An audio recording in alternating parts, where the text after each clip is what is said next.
दोस्तों, voice of unity में मैं आपका स्वागत करता हूं। साल 1857 में जब देश में विद्रोह हुआ था ईस्ट इंडिया कंपनी के खिलाफ, तो उस वक्त में कई लोगों को जो कहीं क्रांतिकारी थे, कईयों को जिसको विद्रोही कहा गया था, उसको अंग्रेज सरकार द्वारा, ब्रिटिश ईस्ट इंडिया कंपनी द्वारा अंडमान निकोबार आइलैंड भेज दिया गया था, जब वो लोग उसको काला पानी कहते थे। कई लोगों को वहाँ से भिजवाया गया, उनके परिवार उनसे दूर हो गए, उनके जायदाद, पैसे, जितनी थी उनकी बादशाह, सब कुछ छोड़ के उनको आना पड़ा, यहाँ पर अंडमान पे आना पड़ा और उसका लंबा वक्त उन्होंने यहाँ पे गुजारा। वो एक कम्युनिटी थी, ठीक है, उनकी कुर्बानियाँ बहुत बड़ी थी। साल 1921 में उनको बताया गया कि वो एक कम्युनिटी है, लोकल बॉर्न कम्युनिटी के नाम दिया गया, और वो इसी अंडमान की ज़मीन को अपना लोकल मानने लगे और यहीं पे रहने लगे। जो मुख्य भूमि थी उनसे उनका पूरा का पूरा नाता, रिश्ता टूट गया। कौन कहाँ से आया, क्या आया, कितना रिलेशन था, क्या था, सब वहाँ से टूटना शुरू हो गया, लेकिन उन्होंने इस ज़मीन को अपना मान लिया। उसके बाद एक और टोली को लाया गया जो 6 मार्च 1922 में लाया गया। लोकल बॉर्न कम्युनिटी और इनके बीच में फ़र्क ये था कि लोकल बॉर्न कम्युनिटी अपने मुख्य भूमि से कट चुकी थी। कौन कहाँ से है, क्या है, किसी के पास इसका कोई पुख्ता सबूत नहीं था। लेकिन जो मोपला कम्युनिटी थी, इसके तार जुड़े हुए थे केरला के साथ में। ये दोनों कम्युनिटी इस ज़मीन पे आई, और सबसे बड़ी बात मैं बताऊं इस कम्युनिटी की खासियत क्या थी। ये दोनों कम्युनिटी ऐसी थी जिसने ईस्ट इंडिया कंपनी जो ब्रिटिश सरकार की थी उसके भी अत्याचार सहे और साथ ही साथ जापानीज के अत्याचार भी सहे। इस अंडमान की भूमि को बनाने में, इसको संजोने में, इसको आगे बढ़ाने में इन दोनों कम्युनिटी का बहुत बड़ा योगदान है। आज हम इसके बारे में क्यों बात कर रहे हैं? डिबेट का एक बहुत बड़ा मुद्दा गरमाया हुआ है, जिसमें कई लोगों ने हाथ रखा और कई लोगों ने हाथ पीछे खींच लिए। लेकिन अब ये दो कम्युनिटी, लोकल बॉर्न एसोसिएशन और अंडमान मोपला सर्विस ऑर्गेनाइजेशन, ये दोनों कम्युनिटी सामने आई है और आज इन्होंने एक प्रेस कॉन्फ्रेंस बुलाया था। चलिए सीधा रुक करते हैं ये देखने के लिए कि इन्होंने क्या कहा।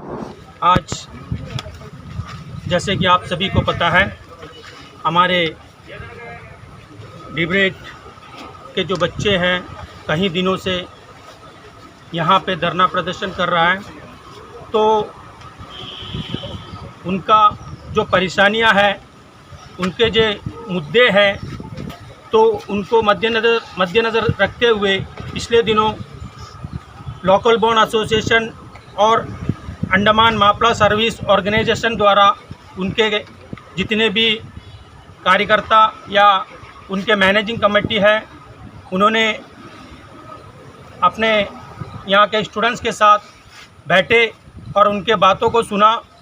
तो अंत में दोनों बॉडी जो लोकल बॉर्न एसोसिएशन और अंडमान मोपला सर्विस ऑर्गेनाइजेशन द्वारा ये सुनिश्चित किया कि इनके मुद्दे क्या क्या हैं और उनके ऊपर हम कैसे इनको आगे ले जाते हुए इनके समर्थन में हम आगे आएंगे।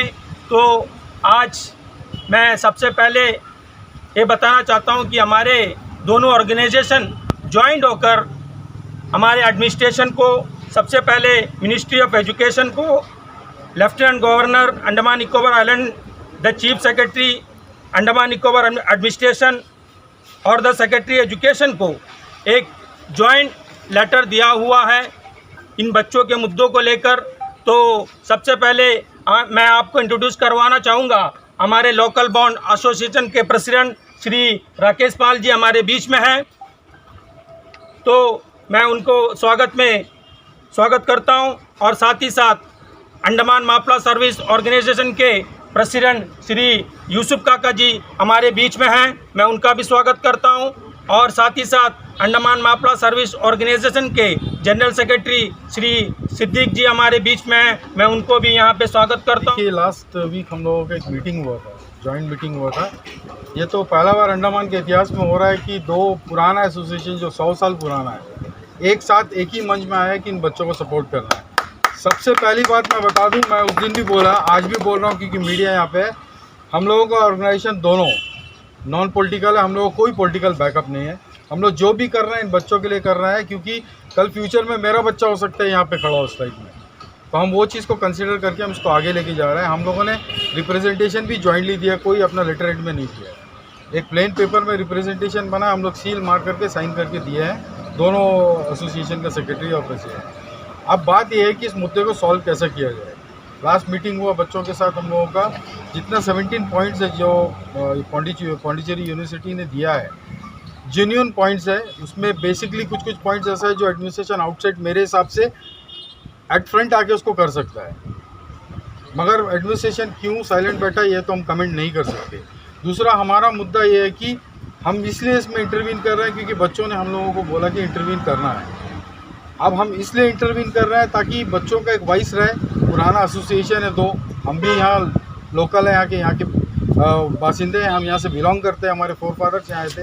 तो हम ये चाहते हैं कि हम बच्चों को साथ ले करके CS साहब से एक अपॉइंटमेंट लें, उनसे बात करें। हाल फिलहाल में ये सुनने में आया कि वाइस चांसलर आ रहे हैं पौंडीचेरी यूनिवर्सिटी के।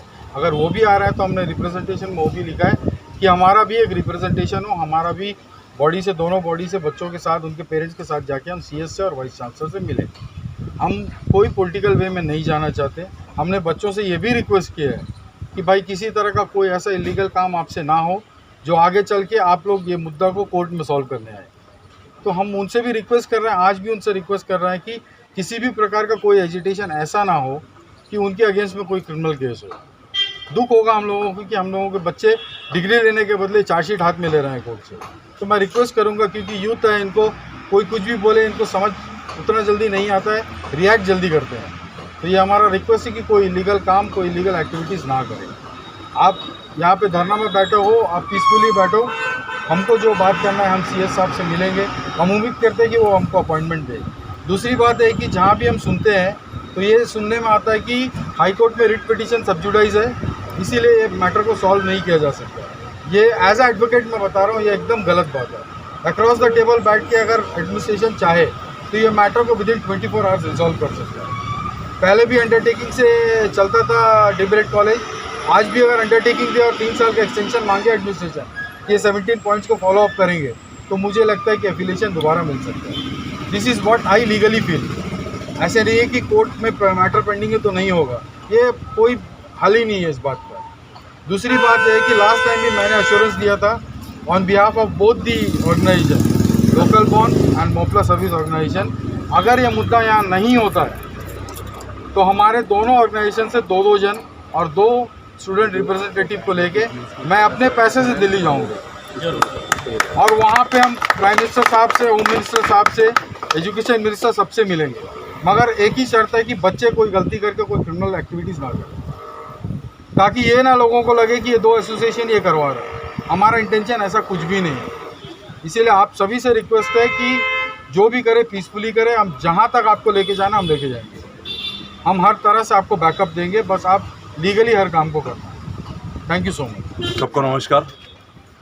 जैसे कि राकेश भाई ने बताया, ये मुद्दा काफ़ी दिनों से चल रहा है, बच्चे जो रोड में है, लेकिन इसके बदौलत कोई भी नतीजा नहीं निकल रहा है। तो इस नतीजे को एक एमिकेबल सेटलमेंट के लिए ये 2 ऑर्गेनाइजेशन, मोस्टली हमारा मुद्दा एक ही है कि एक एमिकेबल सेटलमेंट में आ जाए एडमिनिस्ट्रेशन, ताकि ये बच्चों का लाइफ जो दाव पे लगा हुआ है इसको ठीक हो जाए, इसको किसी भी तरह से एक रास्ते में लेके आ जाए। तो हमारा मुद्दा सिर्फ यही है कि किसी भी तरह से ये प्रॉब्लम सॉल्व हो, एमिकेबली सॉल्व हो। और जैसा राकेश भाई ने कहा कि हम लोगों को कोई धरना प्रदर्शन या कोई ये सब करने का ज़रूरत हम लोगों को ना पड़े आगे। और मैं रिक्वेस्ट करता हूँ एडमिनिस्ट्रेशन से किसी भी तरह से इसको एमिकेबली सॉल्व करे, जो भी करना पड़े। चाहे अगर उत्पल शर्मा जी को अगर टाइम बिंग हटाना पड़े तो हटाए, और ज़्यादा पॉइंट्स नहीं है, 17 पॉइंट्स है। अगर 17 पॉइंट्स जैसा राकेश भाई ने बताया कि वो नॉर्मल पॉइंट्स है और एडमिनिस्ट्रेशन के साथ में राउंड द टेबल बैठकर इसको सॉल्व किया जा सकता है। और मुझे पूरा उम्मीद है कि एडमिनिस्ट्रेशन इस मैटर को ज़रूर टेकअप करेगा। और मैं अंत में यही गुजारिश करूंगा, जितने भी NGOs हैं, जितने भी और सारे ऑर्गेनाइजेशंस हैं, जैसा हम लोगों ने ये 2 ऑर्गेनाइजेशंस ने इसको टेकअप किया है, उसी तरह सारे ऑर्गेनाइजेशंस और सारे NGOs जो है अनकंडीशनली हम लोगों को सपोर्ट करें। यही कहना चाहता हूं, क्योंकि ये सिर्फ इन बच्चों का सवाल नहीं है, ये कल को हमारा बच्चा भी इस लाइन में खड़ा हो सकता है। इसलिए हम बिल्कुल हरगिज़ नहीं चाहते कि हमारा बच्चा इन बच्चों की तरह कोई प्रॉब्लम में फंसे, या कोई तरह का प्रॉब्लम हो, एफिलिएशन को लेकर कोई प्रॉब्लम हो, या कॉलेज को लेकर कोई भी प्रॉब्लम हो। इसीलिए हम लोग दोनों ऑर्गेनाइजेशन यही चाहते हैं कि किसी भी तरह से ये एमिकेबल सेटलमेंट हो जाए। Thank you very much. जैसे कि देखिए, लोकल बॉन्ड एसोसिएशन और मोपला एसोसिएशन जुड़े हमारे साथ में सपोर्ट करने के लिए, और इसने अपने तरफ से जो लेटर रिप्रेजेंटेशन भी भेजा है, और साथ में हम लोग ने एक कंप्लेंट भी फाइल किया था उत्पल शर्मा के अगेंस्ट में। जो अब जिनका अभी कार्रवाई चल रहा है CID के थ्रू, तो वो भी इनके थ्रू ही हुआ था। और आज इन बच्चों को मैं यही बोलूँगा कि जो भी एसोसिएशन जो मेरे को फ़ोन करते हैं, लगभग बहुत सारे एसोसिएशन फ़ोन करते हैं कि काम करेंगे, तो सब मिलके एक साथ जुड़ के काम करें तो अच्छा होगा। जैसे ये 2 ऑर्गेनाइजेशन एक साथ जुड़ के काम कर रहे हैं, तो जैसे अभी सिद्दीक भाई ने बोला कि अनकंडीशनली सपोर्ट करें, तो सपोर्ट करिए। सपोर्ट करना चाहते हैं तो सपोर्ट करने में क्या है, कोई तो रोका नहीं है किसी चीज़। तो मैं चाहता हूँ कि सब मिल के काम करें और सब मिल के इसको रिजॉल्व करें। Thank you. सागर जी, एक छोटा सा सवाल आपसे। शुरू से हमने ये धरना देखा था कि बच्चों ने किया, उसके बाद में पॉलिटिकल पार्टीज सामने आई। ऐसी क्या वजह होगी कि पॉलिटिकल पार्टीज़ को छोड़ के निजी संगठन के पास स्टूडेंट अब लौट के चले गए? देखिए, पॉलिटिकल पार्टीज़ को छोड़ा नहीं है, ना किसी को मैंने बोला था कि आके हमें सपोर्ट करो। यहाँ से हमने खुद अप्रोच किया था सबको कि हमें हेल्प चाहिए। हमने मीडिया के थ्रू अप्रोच किया था कि हमें हेल्प चाहिए, तो पॉलिटिकल्स पार्टी आए लेकिन कोई सोल्यूशन नहीं आया। तो आज सब आ रहे हैं, सबको अप्रोच किया, जिन को मैंने अप्रोच किया सब आ रहे हैं, सब सोल्यूशन के तरफ बढ़ रहे हैं। तो सोल्यूशन आनी चाहिए, बाद में देखते हैं। ऐसा कोई एक आखिरी सवाल, राजनीतिक दल से मायूस है क्या स्टूडेंट? राजनीतिक दलों से स्टूडेंट मायूस है क्या? देखिए, ऐसा कुछ नहीं है कि राजनीतिक दल से नहीं हो पाएगा। आज सेंट्रल में बीजेपी बैठा है, तो बीजेपी पार्टी वाले तो 3 नेता आके मिल के चले गए, लेकिन कोई सोल्यूशन आया नहीं है। हमें सोल्यूशन चाहिए, ऐसा कोई नाराज़गी किसी से नहीं है। सोल्यूशन जो निकाल के लेके आके देगा, हम स्टूडेंट उससे सहमत है। राकेश जी, आपका स्वागत है हमारे चैनल पे। थैंक यू भाई। आप एक जाने माने वकील हैं और आप कानून के दाव पेच को भी अच्छी तरह जानते हैं। क्या ये मैं मान के चलूँ कि राकेश जी का अगला कदम पॉलिटिकल है और उनका करियर पॉलिटिकल की तरफ आ रहा है, जो उन्होंने इस आंदोलन में बच्चों का साथ दिया है?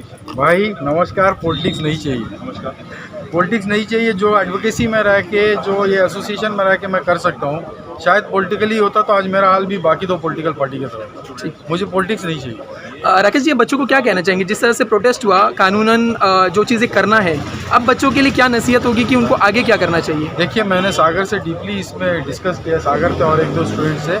मैंने उनको बोला है कि अगर यहाँ से CS साहब अगर हम लोगों को बुलाते हैं, वाइस चांसलर को बुलाते हैं, बात करते सेटल हो गया, तो मैं पहला आदमी रहूँगा जो CS साहब को थैंक यू बोलूँगा, LG साहब को थैंक यू बोलूँगा। अगर नहीं हुआ तो नेक्स्ट हम एक डेलीगेट लेके दिल्ली जाएंगे मिलने के लिए।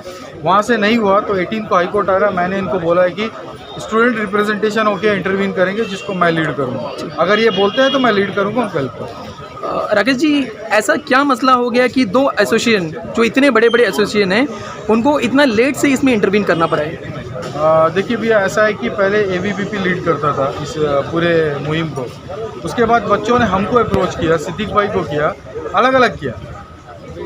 फ़िलहाल ऐसे हो गया कि मैंने सिद्दीक भाई को कॉल किया, सिद्दीक भाई ने बात किया, मैंने बोला अलग अलग क्यों करना, हम लोगों को तो कोई पॉलिटिकली कुछ गेन करना नहीं है। ऐसे चाहिए कि बच्चों का मुद्दा सॉल्व हो, तो हमने बोला हम मिलके उसको करते हैं। और ऊपर वाला के फजल से पहली बार ऐसा हुआ है कि 2 एसोसिएशन, इतने पुराना एसोसिएशन एक प्लेटफॉर्म को शेयर कर रहा है। राकेश जी, आपको ऐसा लगता नहीं है कि आपके कदम से बड़े बड़े पॉलिटिकल नेता नाराज़ हो जाएंगे आपसे?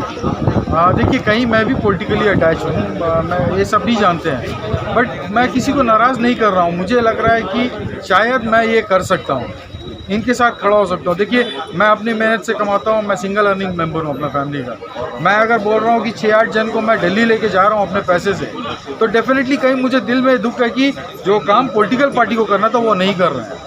और इन बच्चों का आप सोचिए, आज ये बच्चे खड़े हैं, कल हो सकता है मेरा बच्चा यहाँ खड़ा हो, तो मैं क्या 3 साल बाद ये चीज़ अपने बच्चे के लिए आके लड़ूँ यहाँ पे? आज अगर सॉल्व होता है तो बहुत बेटर चीज़ है। राकेश जी, अंत में एक ही सवाल, सारी बात क्रेडिट की लड़ाई की है। हर कोई चाहता है कि किसी ने भी मसला सॉल्व किया हो, बस क्रेडिट उसको मिल जाए।